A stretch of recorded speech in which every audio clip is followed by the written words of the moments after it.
Good morning. We are live. PT Breakfast Club. Dave Kittle, Tony Maritato. Good morning. Dave, how's it going? Morning, Tony. Feeling great. How are you? Good. So I put a teaser out yesterday. I said, quote, I said I would never do it, and I think I have to do it. Yes. uh, Let me switch the view. So here's the deal, man. Everybody has heard me say I will never hire another physical therapist. Uh, I thought I was safe in saying that. And like most things, Mike Tyson, you have a plan until you get punched in the face. I used to box, right? I didn't. I'm finding more and more about you through these breakfast clubs, and now more so the one-on-ones. You and I. No, Yeah. I did not. So here's the deal. I used to box. I boxed for Penn State. I was it's a club sport at the collegiate level. Wow. Made it to nationals. Before that, I used to do martial arts. I basically grew up in a martial arts academy. I spent like a decade plus, traveled, went to LA. Like when was a UFC first started, the first fight, the Gracie family, I was like involved with all of that. Oh, wow. So yeah, that's all part of my past. But that being said, I've been punched in the face many times. Sometimes it's it's unexpected. This was a great, punch in the face. One of my best team members, she had announced that she was expecting. Amazing. I could never, it's amazing. So I told her, this is exactly what I said. I said, look, the last time you left the organization, you left on amazing terms. Like she was getting married, she was moving. I said, I always wish you the best. Same thing now. I mean, she wants to come back in 6 months. She wants to take 6 months off. She wants to come back. I said, that's great. But obviously, as a business owner, now I'm talking to other business owners. I can't guarantee she's going to come back. I mean, Dave, you're a new dad. I'm sure you're experiencing the same feelings that I had when I was a new dad and a second dad and a third dad. Is like, I don't want to go back. I want to be here. These are experiences I'm never going to experience again. And so I would never expect somebody to come back, but I would never not have an opening for her if she wanted to come back. So now I'm in a position where it's not fair to my existing staff to let somebody go, keep a spot open for 6 months or longer. I need to fill the spot. And then really, I am not the therapist to take the practice to where it needs to be. I barely even can sustain the practice because I'm not there mentally, emotionally, physically. Like, 2024 marks pretty much the last year from the public health emergency that PTAs are going to be allowed to work more independently from the relaxed supervision rules. So even before this came up, I talked to my team. I said, look, we need to move into the current year. I need to get an EMR. I can't keep using my janky system that I created 20 years ago. I can't hire a therapist without a real EMR. So I need to invest in an EMR. I need to invest and figure out this AI scribe technology because therapists of the future are not going to be typing notes.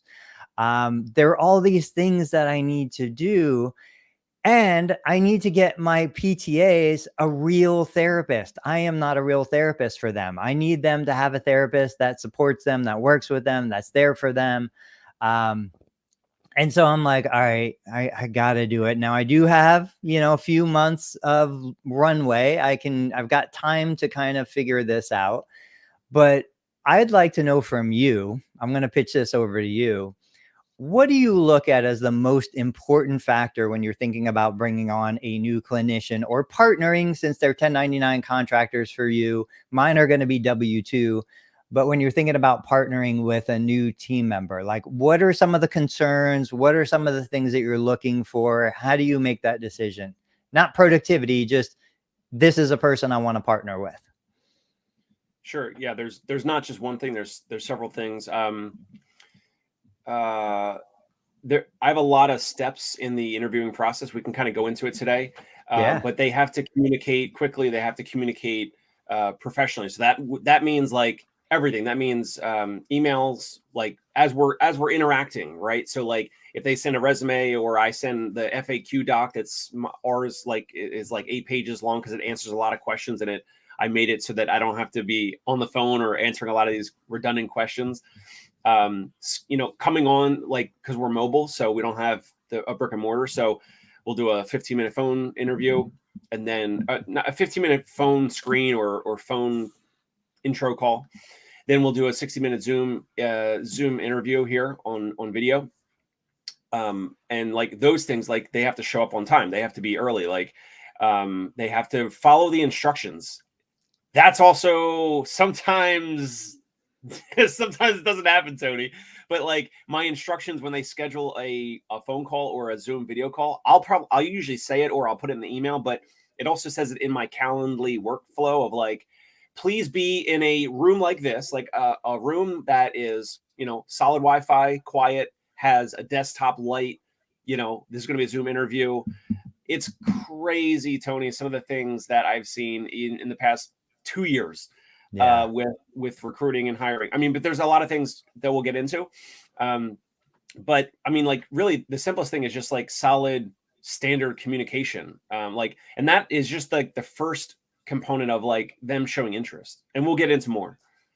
Yeah, now we used to. Now my onboarding process has changed dramatically over the last 23 years of practice ownership.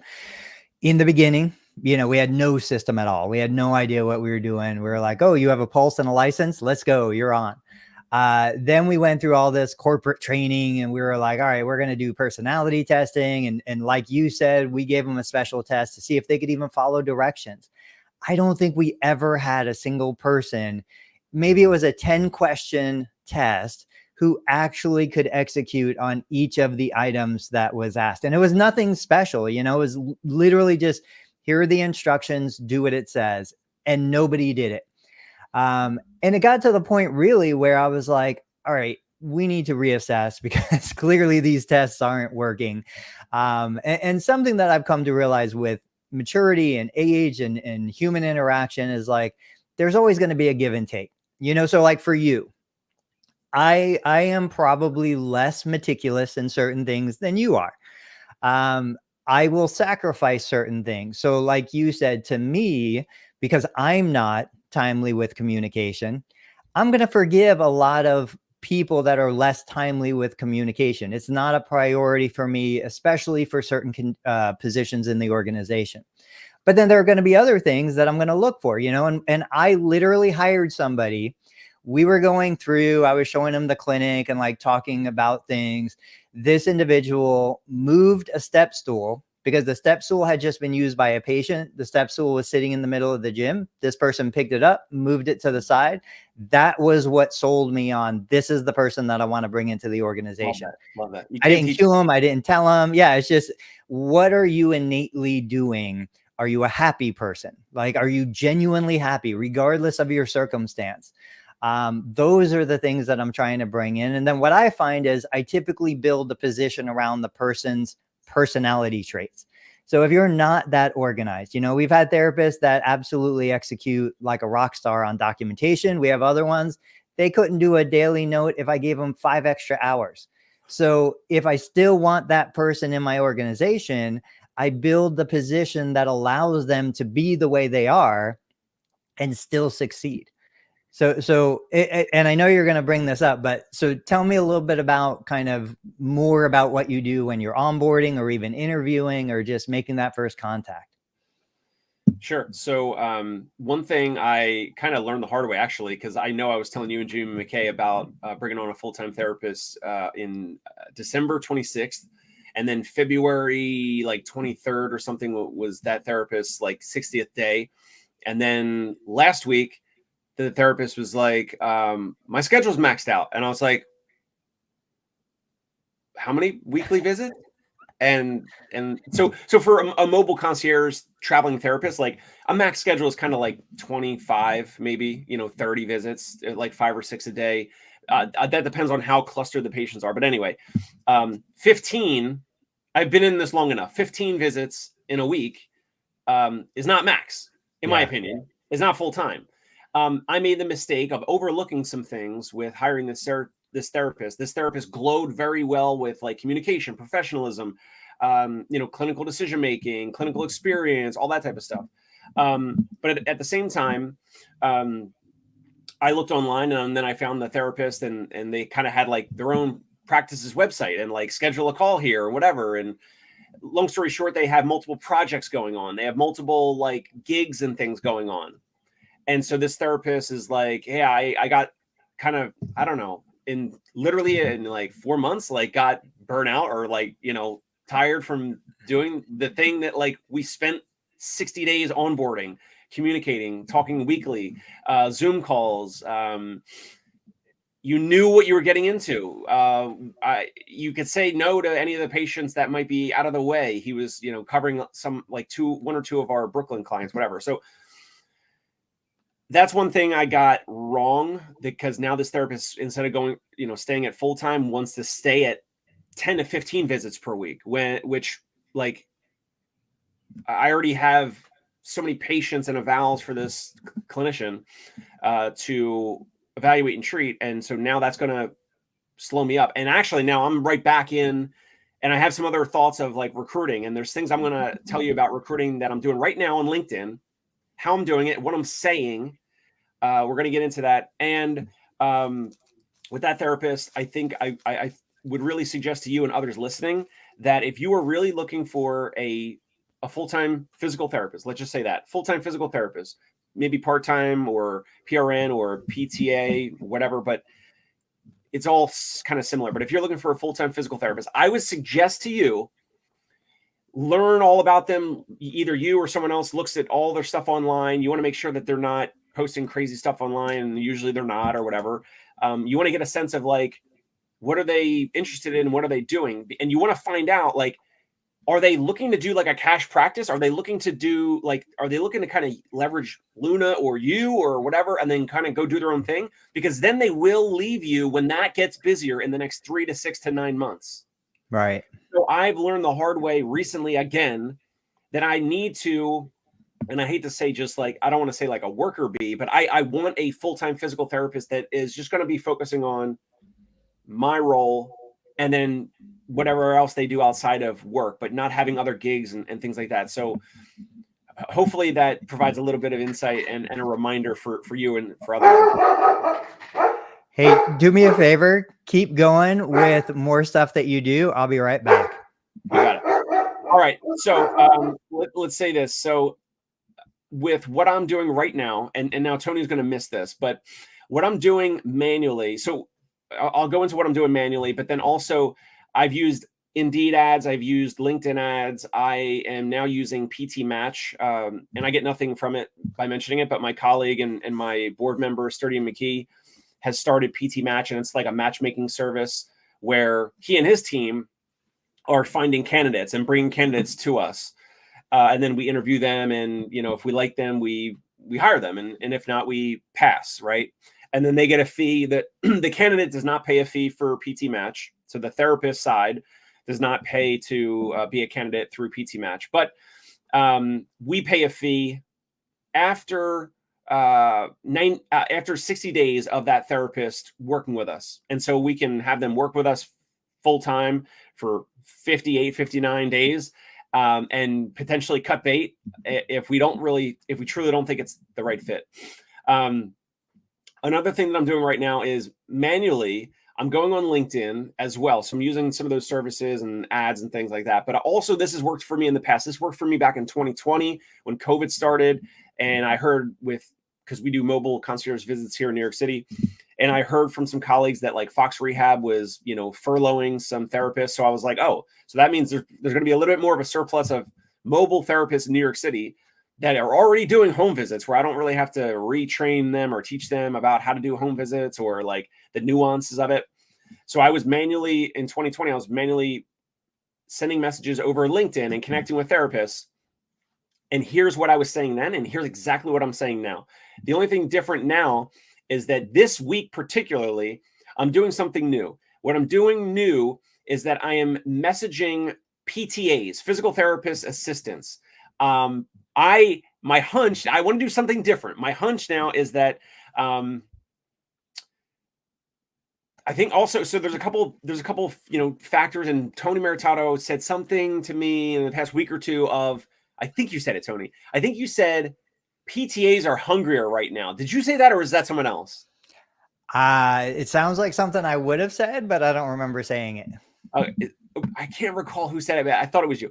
Someone, I think it was Tony. It's definitely something you would say. Yeah.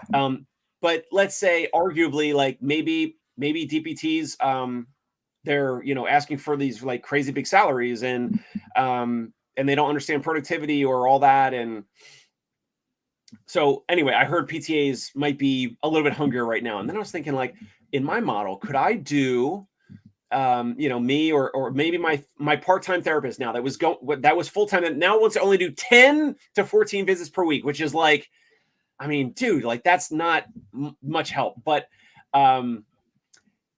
could I use that therapist to just do the evals and then maybe have a PTA do all the follow-ups for us? So right now, I wanted to kind of lag this, Tony, because I wanted you to hear it. So right now I'm going on LinkedIn and I'm searching physical therapist assistants, and then location. I can just manually do this, or you can have a virtual assistant do it, whatever.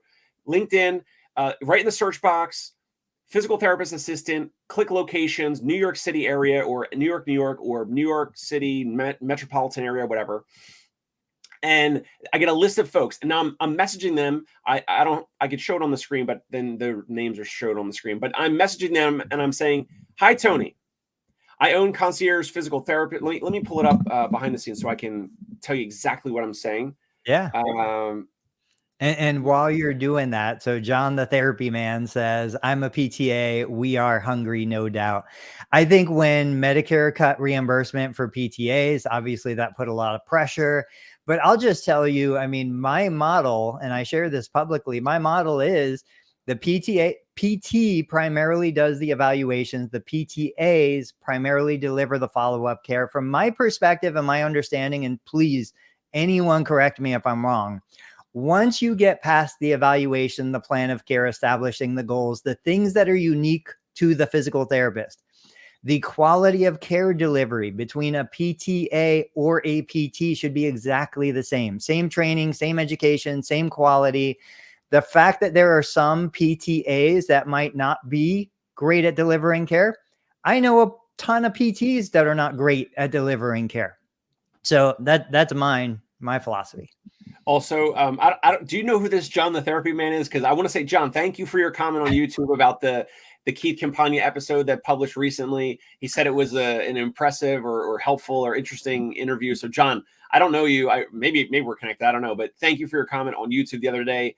And then he also commented earlier, you expect me to follow directions, boss? I can't have other gigs. Get to work, laughing my butt off. I'm not saying you can't have other gigs, but if I hire you for 40 hours and you're saying like we agree, and that's in the offer letter, John, like I hire you for 40 hours. So like, approximately you're available from 9 a.m. to 5 p.m. Monday through Friday to see new patients. And that includes the travel time between the patients and treating the patients. So it's not treating 50 or 60 patient visits. It's, 20, 25, 30. And if we agree to that, and that's in the offer letter, and then you're like, hey, my schedule's filled up, I'm maxed out. And then I'm like, but John, how many visits this week? And you say 15.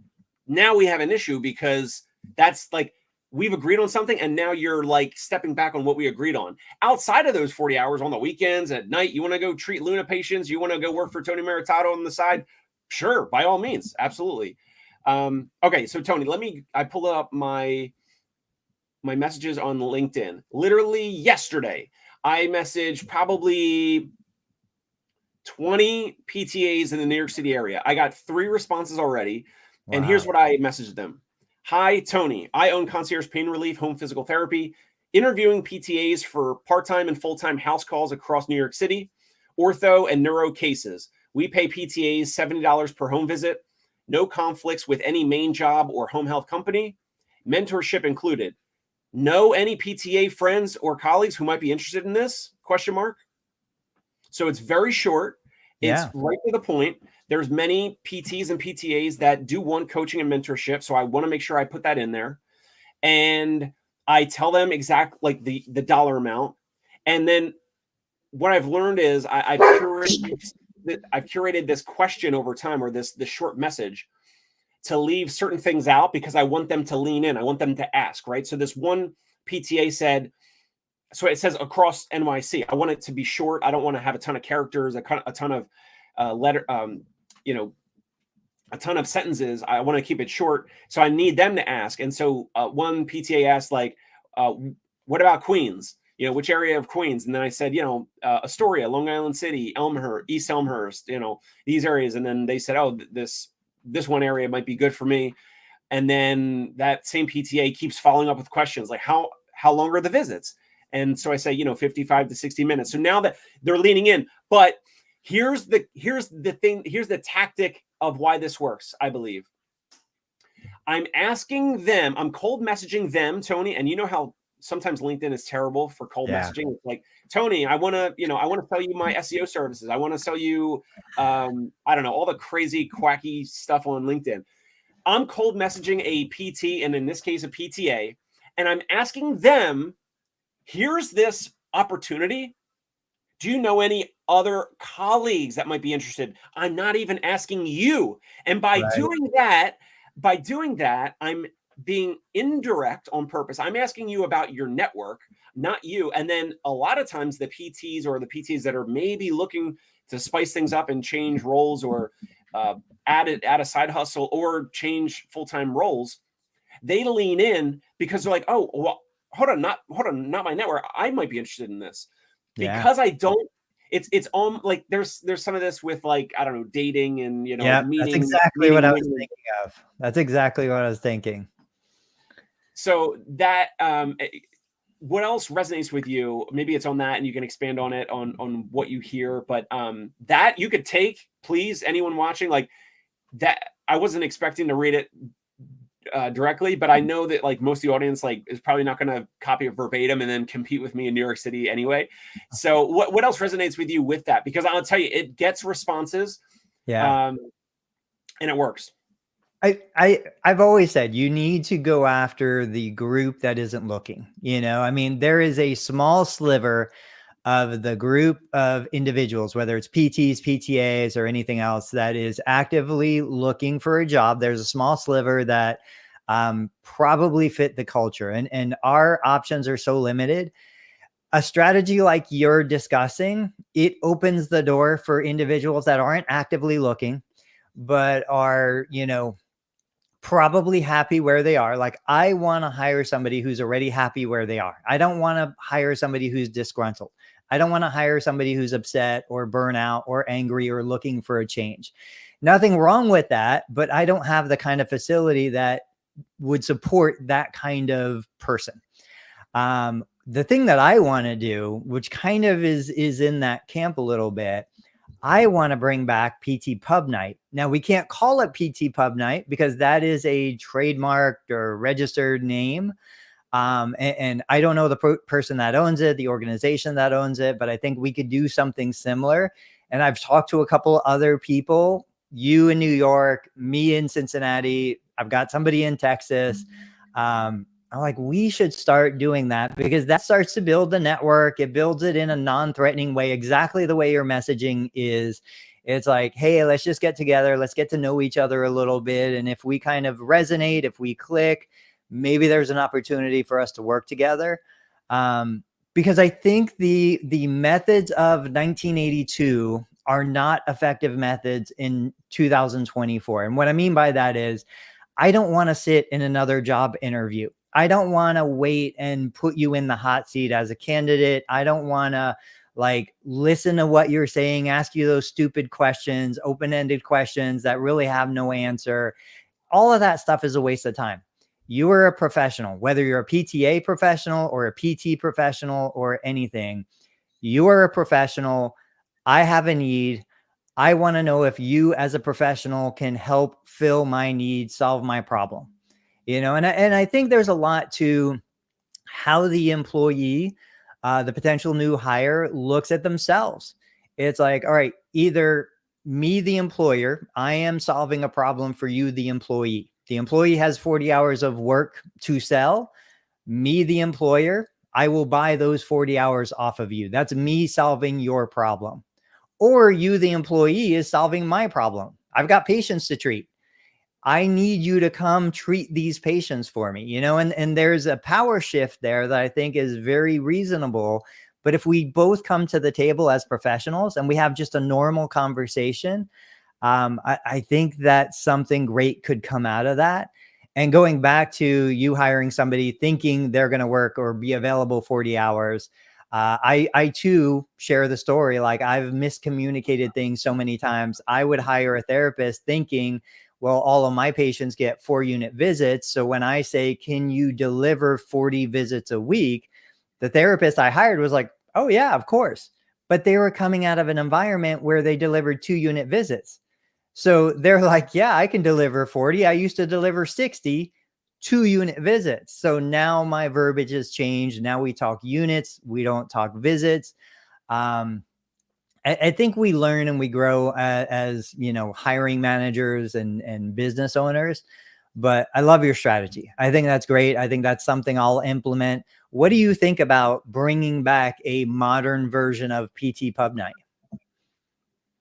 I think it would be a great idea.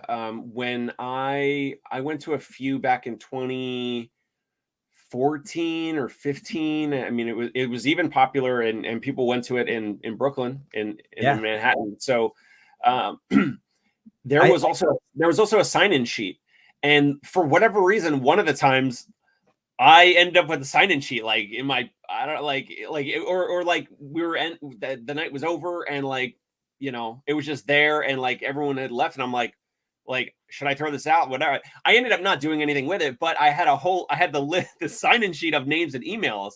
So now if you're a practice owner and you want to co-host, or whatever you want to call it, you want to host or whatever, the new, whatever Tony comes up with in terms of like branding, like, I don't know, therapy brew night or whatever, therapy bent elbow night or whatever, whatever you want to come up with. But like, you could have owners in different cities and different areas kind of host these meetups. You don't have to really pay anything. The pubs and the bars love it because you're bringing a group of people. It's kind of like the trivia nights. Like, they love that there's more foot traffic coming into the bar. And then the owner can have an iPad or a physical piece of paper sign-in sheet with names and emails. And then you can send them an email that says like, hey, great to meet you the other night at whatever, Ohio bent elbow bar, whatever.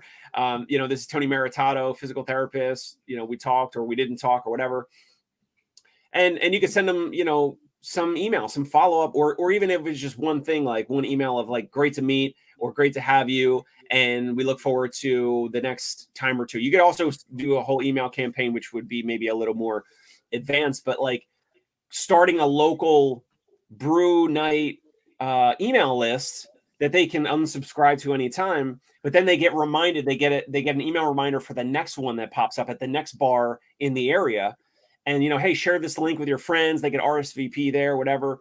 But now you, as the practice owner, could also be curating another funnel of potential therapists who might want to come work with you. And I think more therapists, that if they start to know, like, and trust you, they're more likely to want to come work with you, right? So like the videos I put out online, they're more for practice owners and advanced therapists and folks that are looking to maybe sell their practice. But some therapists have seen even my staff therapists have seen my videos. And even though it's not necessarily for them, the fact that I'm on video talking, like, that kind of helps, like, the know, like, and trust of what I do and what I'm about and all that. So I think it would be a good idea. I think we should definitely talk about it more in terms of like whatever the new rebranding of physical therapy then elbow night, or whatever we're going to call it. So building on that, I totally agree. I think there are enough established models like this of meetups, organized meetups, small in-person events. I think we could wrap a podcast around it. I think we could get sponsorships for this. I think there are so many opportunities and so many interested parties in helping to fund an idea like this locally and nationally. I mean, this is really something that could be a full-on business of its own. I think you need to have a facilitator. Now, I don't know what your experience was in the past. I'm sure you've done like Chamber of Commerce events and meet and greets and card exchanges. It's always the same thing. It's like, if you don't have an organizer, a person that's going to make connections, a person that's going to walk around and, hey, Dave, come and meet Tony. Tony has a physical therapy clinic. And, if you don't have that person, it's going to die. You need that person. But there are enough little things that we've seen be successful in other meetup outside of physical therapy that we can bring into this and really turn it into something, I think, impactful. That'll be the best word. You can have part A physical therapy providers meeting part B physical therapy providers, like mobile therapists like you, connecting with part A providers so that when those patients are done, they know I'm going to send this person to Dave because Dave is the best person for this. Just so many aspects of this that would work. I do want to, before the end of this, I do want to get back to you with the recruiting and hiring. Okay. So my biggest challenge above all is I don't care about production. I really don't. I don't want somebody who comes work for me because they don't want to be productive. But I really don't care about production. Like, there are afternoons where we might have one patient on the schedule. It's okay. The way I've built my business is we can be profitable outside of patient care. So I don't have to stress out about cancellations, no-shows, things like that. I need the right person, the right culture fit. And we've hired so many therapists in the past. And this is something that's weird for me. And I've talked to my PTAs about this, and both of them said the same thing. They're like, we do things so differently here. Nobody else does things the way we do things. And I don't even understand what that means. And I asked them about it. It's not that we have I am not an amazing therapist. I'm a typical therapist. I don't have any advanced certifications. We don't do any special interventions.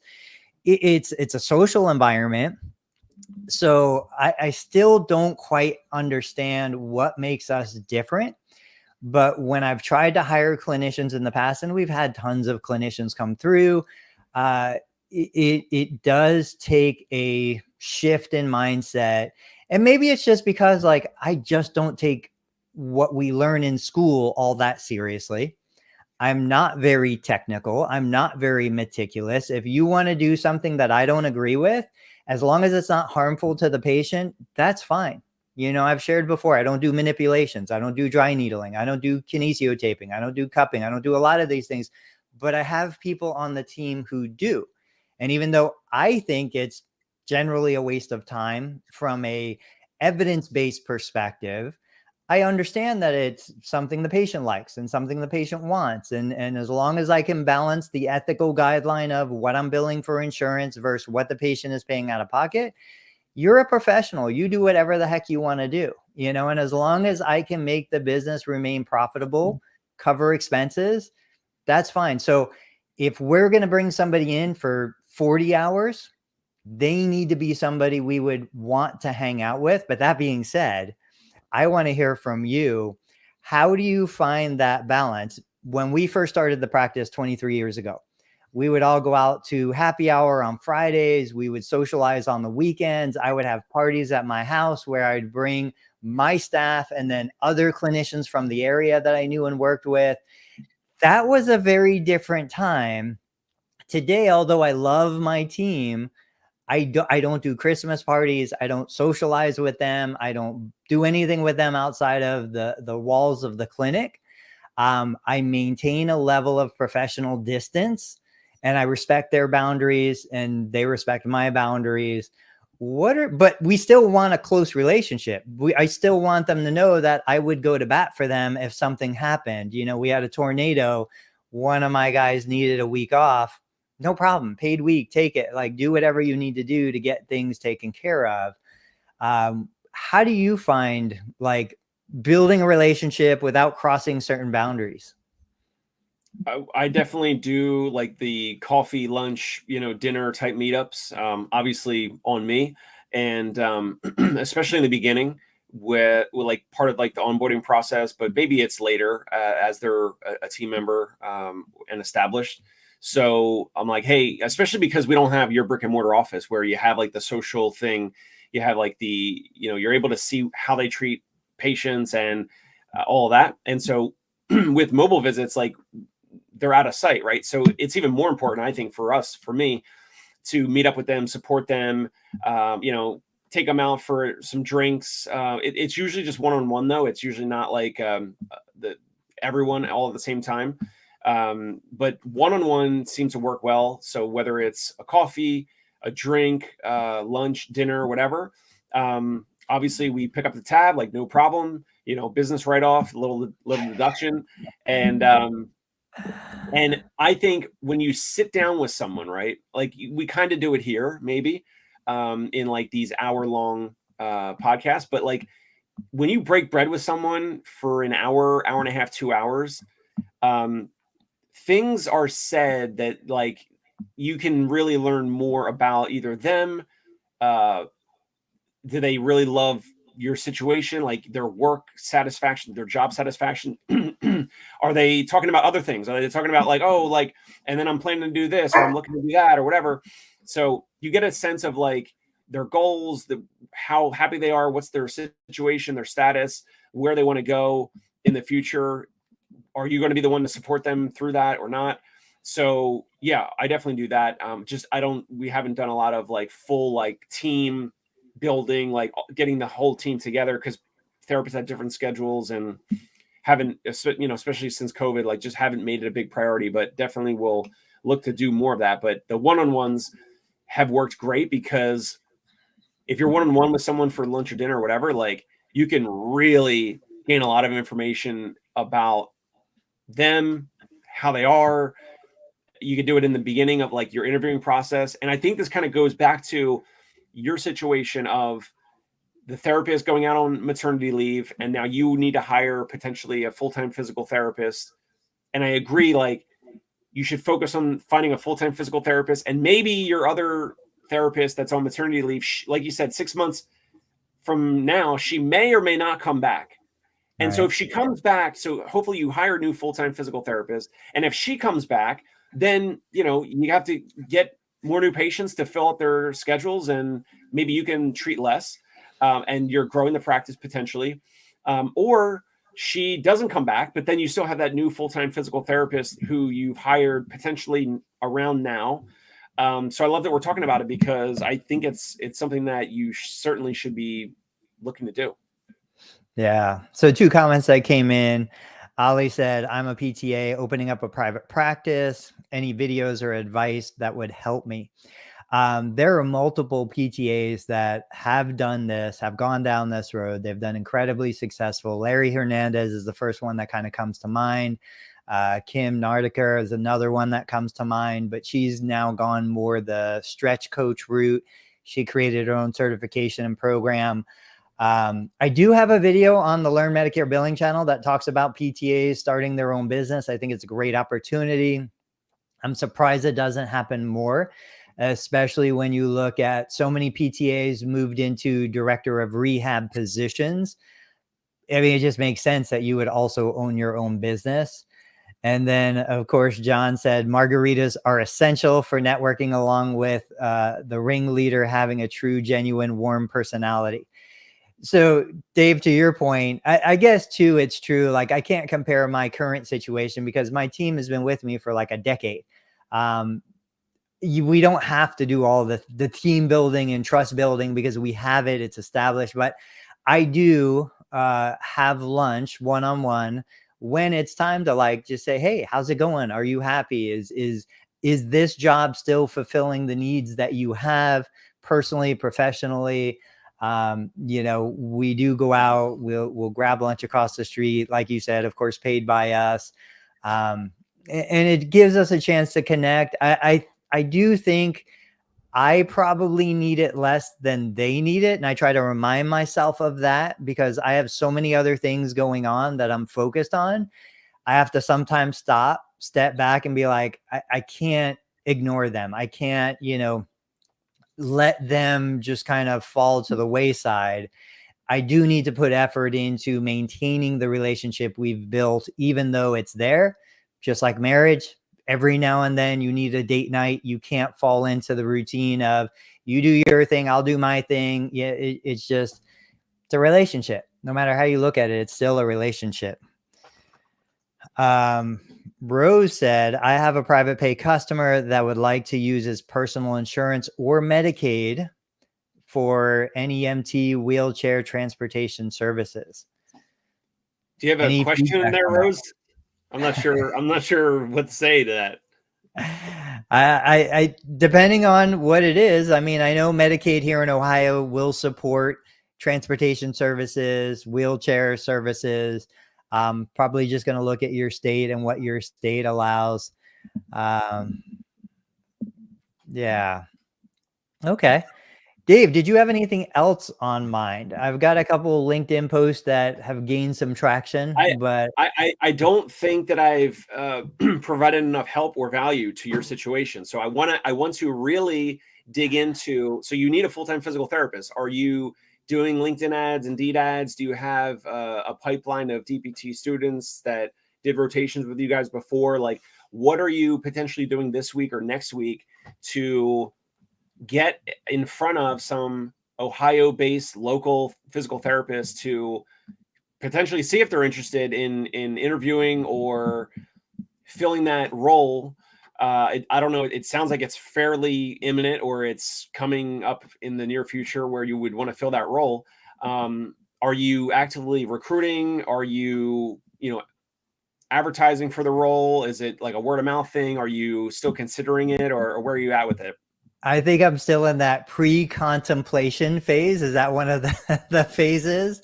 Also, if we go to the stages of grief, I think I'm getting into the angry phase, angry that I have to face this reality.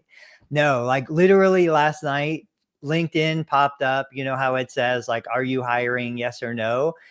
I was so tempted to click yes, and I clicked no. Like I still haven't emotionally. I feel like a patient who comes in to see you for like low back pain. You're like, okay, well, what are you exercising right now? I'm like, no. Are you, changing your diet right now? No. Are you doing this? No. But no, I'm trying to wrap my head around it. I have not taken action yet. I know that I've got that 3 to 4 month runway ahead of me, but this is part one. I'm talking to you.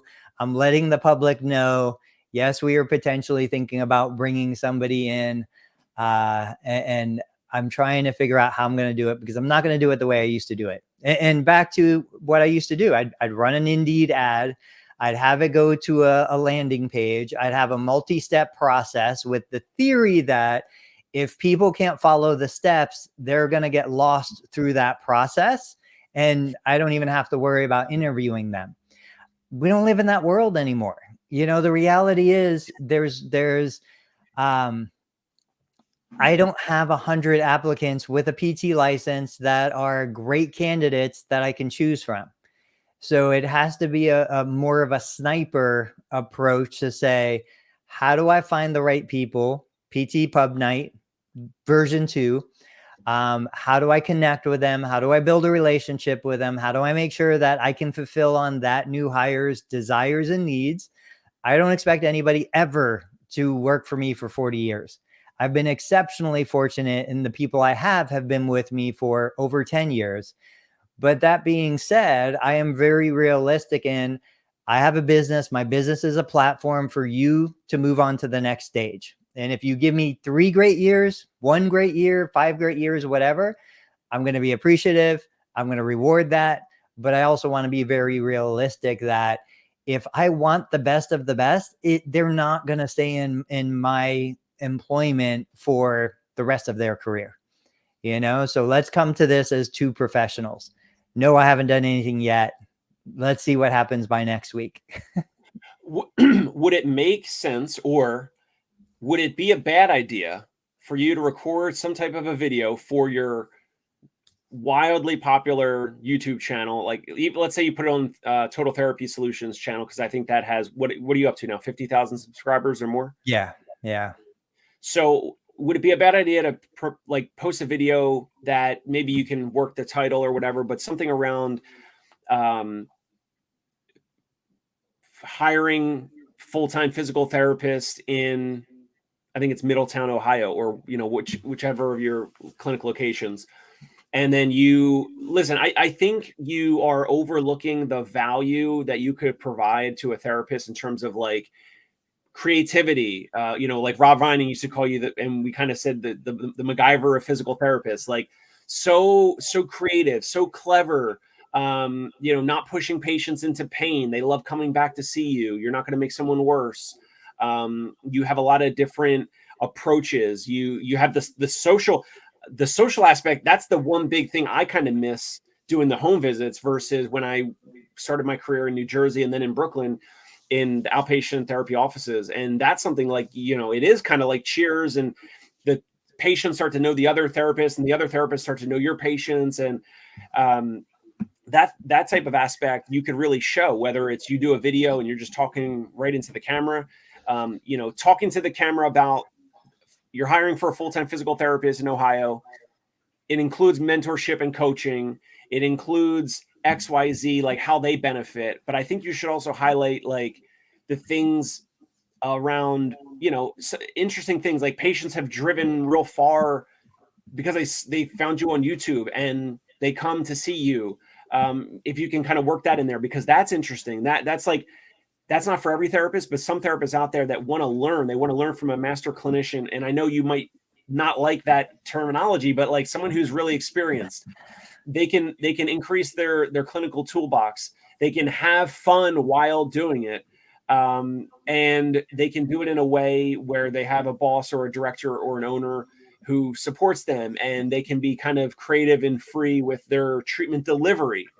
So you can potentially make a video. I think it would be a great idea, because you know how videos are. You talk in camera once and then it's out there. And even if you got one or two potential candidates from it reaching out to you, I think that could potentially help. And it would be a way for you to just do something for 2 to 5 minutes. And then maybe you shelf it for a week or two. Maybe you get some responses, maybe you don't. Would that be a bad idea? Would that be something that would just be a waste of time, or was that something that you would like cringe on? No, I think that's a great idea. I think that's the best idea. I could even see it going from, organic reach on YouTube to paid ads, with really kind of pushing that, targeting the paid ad with it. I think that would be far more effective than Indeed, far more effective than some of the other more conventional routes. And the thing is, and this is for everybody watching, I've always been the kind of business owner that I'm like, I know I'm never going to have the deepest pockets. I know I'm never going to have the greatest resources. So what can I uniquely deliver that is of value? So when I would interview somebody, I would say, look, we're not going to pay you more than other places, but we can create an offer that would potentially give you more. If money is your primary objective, let me know. But other people, it might be time off. So like, we're exceptionally flexible. If somebody wants to have 4-day weekends and they want to book appointments Tuesday to Friday because they took Monday and last Friday off, totally fine. Like, we can make just about anything work. And one of the things while you were talking that I was thinking about was, I used to, when I would bring in a new grad or somebody who wanted to prioritize money, but also wanted to have access to a low pressure outpatient orthopedic environment, I would then say, look, come work for me, 3 days, guaranteed hours. I don't care if anybody cancels. I will guarantee you this financial investment. And then the other 2 days, I'll connect you with PRN at a great skilled nursing facility. So you can get, 50% more compensation when you're doing those 2 days, get exposure to different environments, but then still get the joy of outpatient orthopedics, sports medicine in my clinic, and as a net, yeah, like it would always work out to their advantage. Now, the newer version of that would be, look, come work with me 25, 30 hours, and I will support you doing mobile in-home for yourself. I'll send you referrals. Any patient that potentially wants to do in-home, you can have them. I don't want any percentage of it. I'll help you with all the build out and the startup and all that stuff, because I know that I want to attract that kind of independent thinker, the person that wants to build something for themselves, build something for their family. And this kind of gives them a taste of that, with the security of knowing they can still come to me for their W-2 job. Got it. I love that. And I think you should try to find a way to kind of insert all of that in some type of a video. And you're talking a lot about them. So that's what they care about, them, what's in it for them. And Yeah. then even the piece of you saying you have, like, the insider connection at this, local place for PRN, whether it's a skilled nursing facility or some other place, like, you have that they don't have access to, and you could, help them bridge that and kind of add that into their situation, where they can, get a higher hourly rate there, but then they still get the satisfaction of working outpatient orthopedics and working in that type of like social environment. All of that, the way you're already describing it, like you're talking to me, the viewer, the candidate, the potential physical therapist in Ohio. And I love that. Now, of course, you want to kind of sprinkle in some things. And this is where I think I don't want to say you're bad at, but you don't like to talk about yourself, right? And I would suggest that Tony, you built this huge YouTube following. You're super clever. You can provide some advanced knowledge, delivery methods that certain patients love, or that your clientele love. And there's therapists out there that want to learn from there. They want to learn from that. And they also don't have the type of coaching and guidance and support that you could provide. They don't have it right now at the outpatient office at the hospital or some other place. So I would potentially consider the beginning of the video, maybe even like asking some questions like, hey, are you a local physical therapist in Ohio? Are you currently frustrated with the lack of mentorship and guidance at your current role or job? Are you looking for more support and, fun, but, still in a learning environment? However you would want to phrase it, that would be a tactic, I think, that could help as well. Asking them, questions at the front end of that, whether it's a landing page or it's a video. But try as much as possible. I know you don't like to do it, but you got to talk about Total Therapy Solutions and how you can help them learn more. Like you said, you might not be able to pay the most, but then they get other things that they can't get anywhere else, or it's hard to get elsewhere. And that would be some of the mentorship, the guidance, the experience, the ability to attract different patients and different conditions, how you navigate something as simple as a total knee replacement. And you've made so many videos about that, because you know exactly what the patients with a total knee replacement, every question, every issue, every, how to sleep better, sleeping positions, like when to be concerned, when not to be concerned. All of that is extremely valuable as a full-time therapist. And they want to learn that from you. Yeah. And back to conversations we've had on this channel where we encourage therapists to get on social media, even if it's not to attract more patients, even if it's not to become the next Mr. Beast. Technically, somebody could go back, watch a history of my videos, get a sense for who I am as a person, and then consider me as an employer, So there is that very real, tangible asset that it's going to help in recruiting no matter what, because I can't make 1,000 videos and fake them all. Like, this is my personality. This is really, and when you talk about delivering mentorship, the thing that I always get uncomfortable with is everybody claims mentorship, and we've seen tons of posts about it. They said they were going to give me mentorship. Then I got there and it wasn't mentorship. It was because there was a miscommunication between what the employer thought was mentorship and what the new hire wanted as mentorship. So you're right. I need to do that stuff. There's like my own little therapy session. Hopefully other people watching gain value from it. As we come close, because we just have a couple minutes left, I definitely, I can see, just like in sales, I hate sales. I'm terrible at sales. When, you know, we talk about that, I have to have a person who is not me between me and the potential client, because I will give everything away for free. This would be a situation. And if you want to name names, feel free to name names. I'm not going to name any names, but this would be a situation where I think we're selling the job, and I am never going to sell the job as well as you are selling the job for me. But having somebody, whether it be a recruiter or an agent or something as a middleman, to really embrace and sell the position, I think there's value in that. Even if it costs money, I do think there's value in having a third party that could function like that to really understand the position, understand the candidate, make sure there's a good match there, and sell the job with all of the benefits that I will probably, even on my best day, never think of or say, because you've said so many things that I would never have talked about. If I made a video on Zoom or what, if I made a video talking about the things that I just said, would that, you're saying that would be something that you would want, you'd rather post instead of you talking into the camera about it? Yeah, that'd be interesting. I don't know. I'm just, you've got me thinking about all of this stuff. But I do think it's easier for you to sell a job at my clinic than for me to sell a job at my clinic. And globally, nationally, I think there's a real need for that. You know, like we've talked about so many things that I think anybody could take and run with, that could build a full business for themselves doing these things, solving these problems that we talked about today. Interesting. Yeah. All right. Parting shot. I'm going to say, I'll start it first, let you think about it.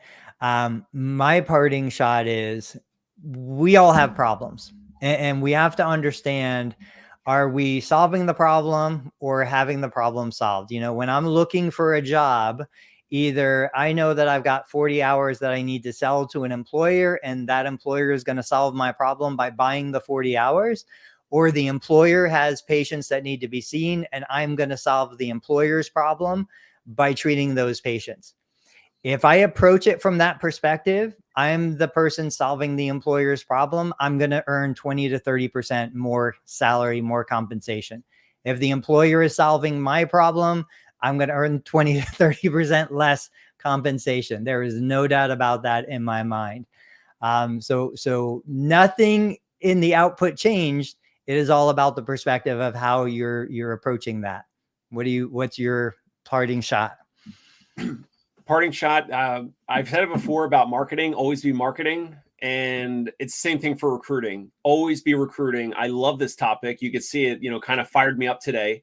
And even if some owner out there does not have an opening, it's a great idea to be recruiting. And what my business partner and my mentor and my coach, Sturdy McKee, calls a bench. So you should always be recruiting and building a bench for when there is a spot that opens up. For example, like Tony's situation, therapist going out on maternity leave. If you had a bench of a few candidates and a few resumes or whatever, we'd be talking about a different topic today or something. Yeah. You'd be like, hey, I got someone to slide right in there. Or you reach back out to this list of previous candidates and resumes that reach out to you over 6 or 12 months ago. You reach back out to them and you say, hey, I know we talked before. Just wanted to check in. I don't know where you're at with your happiness, your satisfaction, your job search, if you found a place, if you didn't find a place. But we have a role, an opening for a full-time physical therapist that is likely to be opening up at, I don't know, X amount of days or weeks from now. And I just wanted to kind of touch base and see where you're at. And so always be recruiting. Why don't you give Sturdy a quick plug since he's in this world?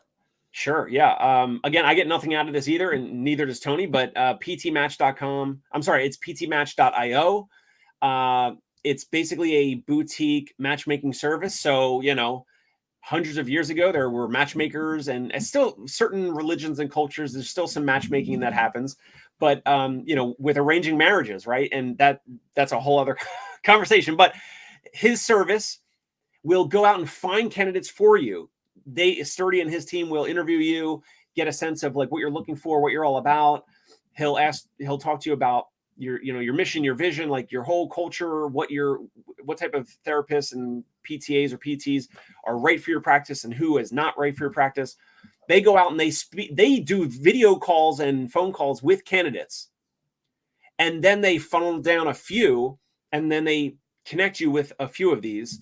You pay a nominal fee up front that kind of covers, like, they're running Indeed ads. They can run Indeed ads for you. I love that. I outsource the Indeed and the LinkedIn ads to them. Great. Sturdy can write better ads than I can for recruiting because he's done it for 20 years. Then they just drop on my plate a few candidates, and then I simply interview them. And then the one I hired in December, and then I didn't have to pay the fee until 60 days down the road. And that therapist was already full-time with me, and I got to fully onboard them. That was something that we didn't really cover today, but that's my plug, ptmatch.io. If you want a different experience, if you want a different service for recruiting, definitely check it out. All right, guys, we are back on Tuesday, Thursday mornings at 8:30 a.m. Eastern. Come join us. We'll see you next time. Bye now.